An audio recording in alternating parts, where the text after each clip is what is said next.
আসসালামু আলাইকুম, আমি অনামিকা।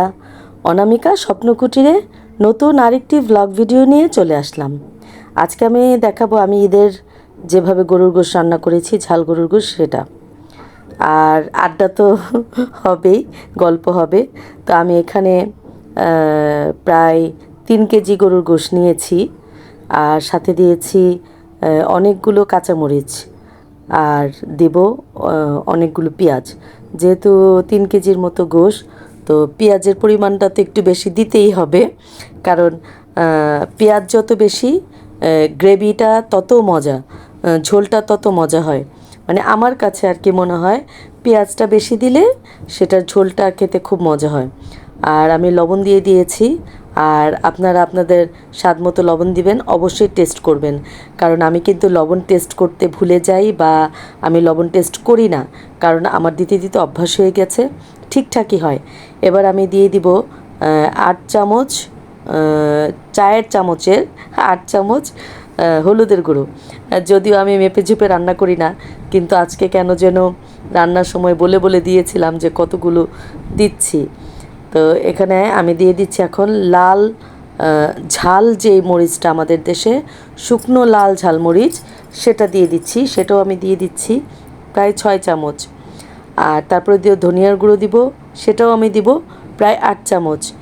যদিও আমার গলার ভয়েসটা খুবই বাজে শোনাচ্ছে, কারণ আমার এত কাশি, এত ঠান্ডা লেগেছে, আজকে প্রায় 1.5 মাস ধরে আমার কাশি হয়েছে, কোনো অবস্থাতেই ভালো হচ্ছে না। আর এখন আমি দিয়ে দিচ্ছি কাশ্মীরি যে লাল মরিচটা, এটা ঝাল হবে না, কিন্তু কালারটা খুব সুন্দর আসবে। এটাও আমি প্রায় 5 চামচের মতো দিব। আর ও যেটা বলছিলাম, এত ঠান্ডা লেগেছে, কাশি হয়েছে, কোনো অবস্থাতে ভালো হচ্ছে না, অ্যান্টিবায়োটিক খাচ্ছি, তাও ভালো হচ্ছে না, জানি না কি হবে। তো আমি দিয়ে দিলাম এখানে আদা রসুন বাটা। আমি আদা রসুন ব্লেন্ড করে ডিপে রেখে দিই। আর দিয়ে দিব তেল।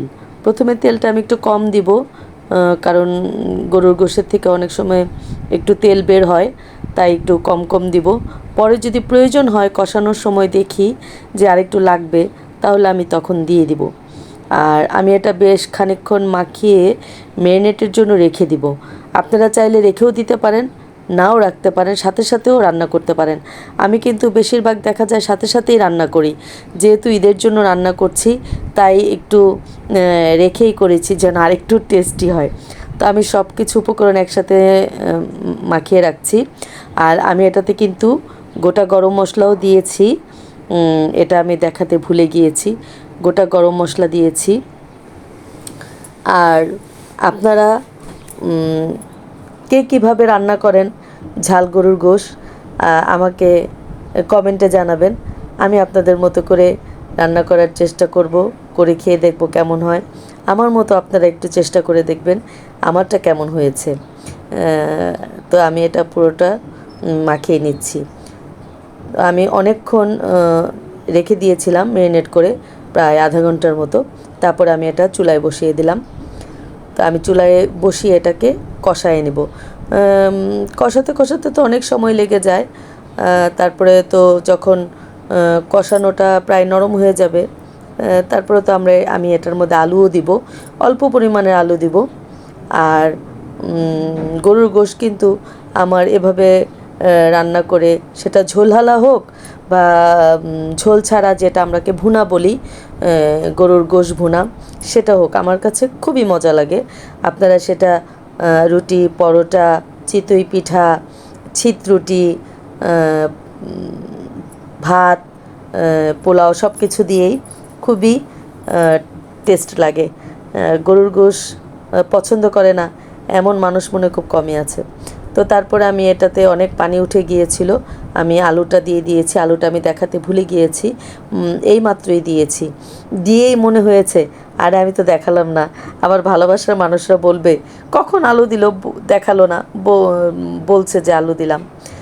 তো এটাই আমি ভুলে যাই। আমি অনেক অসুস্থ, অনেক অসুস্থ, তারপরও কিছু কিছু না করলেই হয় না, তাই একটু কিছু করা ঈদের সময়। যদিও মায়ের বাসার থেকেই ঈদের সব খাবার এসেছে, তারপরও ঘরে কিছু রান্না করেছি, কারণ নিজের পরিবারের মানুষরাও তো একটু খেতে চায় নিজের হাতে রান্না।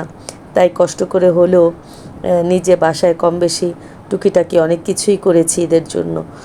তো আমি এখন এটাতে ঝোল দিয়ে দিচ্ছি। এতক্ষণ আমি শুধু কষায় নিয়েছি, আলু দিয়েও এতক্ষণ কষিয়েছি। তো অলমোস্ট গোশটা সফটের দিকে এসে গেছে, তাই এখন আমি এটাতে বেশ খানিকটা ঝোল দিয়ে দিলাম। আমি আমার আন্দাজ মতো কতটুকু রাখতে চাই তার চেয়ে মানে একটু বাড়ায়ে পানিটা দিব, যেন এটা জাল হয়ে গোশটা আলুটা সিদ্ধ হয়ে নরম হয়ে যতটুকু ঝোল আমার রাখার দরকার অতটুকু যেন থাকে, ওই পরিমাণের বেশি আমি দিব। আর যারা আমরা রান্না করতে করতে অভ্যস্ত তারা তো আমরা জানি, আর যারা জানি না তাদের জন্য আমি এটা বলছি আর কি। সবাই বলবে যে আমরা তো জানি, এটা নতুন করে বলার কি আছে। আসলে বলার কিছুই নাই, রান্না সবাই জানে, যারা রান্না করতে জানে তারা সব আন্দাজে জানে। তো আমি বারবার এটা উঠিয়ে দেখছিলাম হয়ে আসলো কি না। তো অলমোস্ট একটু নরমের দিকে চলে আসছে। আর আমার আপু ভাইয়াদের সাথে আমি একটু গল্প করি, বলি তো যে ইউটিউব বা ফেসবুক এমন একটা প্ল্যাটফর্ম যেখানে এসে আমরা অনেক আনন্দ পাই, আনন্দ দেই, অনেক ভালোবাসা পাই, ভালোবাসা দেই, দোয়া পাই, দোয়া দেই। এটা এমন একটা জায়গা, মানে একটা মানুষের অনেক কিছুই এখানে পূরণ হয়। আমি জিরার গুঁড়া দিয়ে দিচ্ছি, আপনারা ভাজা জিরার গুঁড়াও দিতে পারেন, কাঁচা জিরাও বেটে দিতে পারেন। আমি ভাজা জিরাটাই বেশি পছন্দ করি। আর যেহেতু অসুস্থ, সেটা তো আমার করাও সম্ভব না। আর আমার গলার ভয়েসের জন্য আমি সবার কাছে ক্ষমা চেয়ে নিচ্ছি যে এত বাজে শোনাচ্ছে, কিছু করার নাই। আর ভিডিও তো করতেই হবে, আপলোড তো দিতেই হবে, দিবই, তাই এই অবস্থা নিয়েও ভিডিও করা। অনেকে হয়তো বলবে এমন অবস্থায় ভিডিও করার কি দরকার, না করলেই তো হয়। আসলে না করলে হয় না। আমার ভালোবাসার মানুষদের সাথে শেয়ার করতে আমার খুব ভালো লাগে, আমি পছন্দ করি। সবাই আমার চ্যানেলটিকে সাবস্ক্রাইব করবেন যারা করেননি, যারা করেছেন তো তারা আমার ভালোবাসার মানুষ আছেনই, আর যারা করেননি তারা সাবস্ক্রাইব করবেন, আমার চ্যানেলটিকে লাইক কমেন্ট শেয়ার করবেন। সবাই আমার জন্য দোয়া করবেন, আমিও সবার জন্য দোয়া করি। সবাই যেন ভালো থাকে, সুস্থ থাকে, আমার ভালোবাসার প্রতিটা মানুষ যেন সুস্থ থাকে, ভালো থাকে, শান্তিতে থাকে।